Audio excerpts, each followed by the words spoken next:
Maya civilization once stretched across a massive chunk of Mesoamerica. Think of it as the original high-rise urban sprawl, but with way more pyramids and way fewer coffee shops. At its peak, it was home to thriving cities, intricate temples, and enough hieroglyphic inscriptions to make modern-day archaeologists rub their temples in frustration. But then, over a couple of centuries, things started falling apart. Like a bad game of Jenga, but on an epic, civilization-wide scale. Much like a Netflix show with an ambiguous timeline, the exact start of the Maya civilization is a little hard to pin down. Some scholars believe it began sometime between 7000 BC and 2000 BC, which is an impressively vague estimate, akin to Comcast saying they're going to show up to your house anywhere between 7 p.m. and next Tuesday. What we do know is that cities rose, rulers ruled, and then suddenly things got weird. Take the city of Calakmul, for instance. Archaeologists have found inscriptions detailing its grandeur, but none date past 800 AD.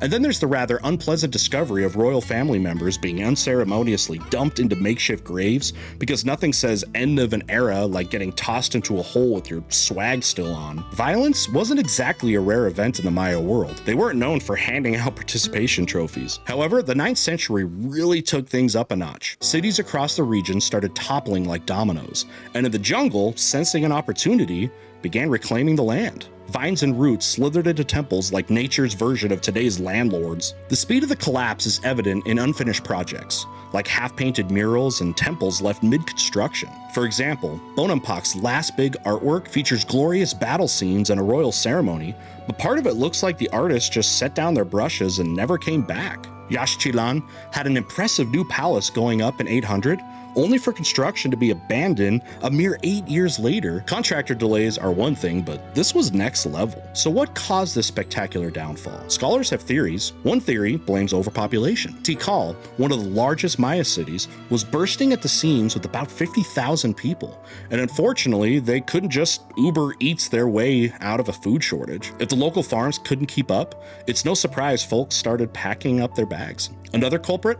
Drought. Studies suggest that during the 9th century, the Maya lowlands faced a serious water shortage. And as anyone who's ever run out of coffee knows, a lack of essential liquids can bring about a total societal collapse. Then, there's good old-fashioned war. As city-states squabbled over power, trade routes got blocked, economies tanked, and rulers started collecting captives like they were Stanley mugs. One famous monument, Stela 12, even shows a victorious ruler lording over his prisoners, who probably regretted all of their life choices up to that moment. And just when you thought it was over, another collapse happened, because why stop at one? In the 10th and 11th centuries, Maya cities in the Yucatan Peninsula started experiencing their own downfall. The Uxmal was the top dog for a while, complete with grand palaces and an elaborate ball court where they played the most intense sport of all time. But then Chichen Itza came knocking, and before long, Uxmal found itself in the same abandoned state as its predecessors. Despite all this drama, the Maya people didn't vanish into thin air. Their descendants still live in the region today, speaking indigenous languages, practicing ancestral farming techniques, and keeping their culture alive. So while the grand cities might have crumbled, the Maya spirit, much like William Shatner, refuses to die.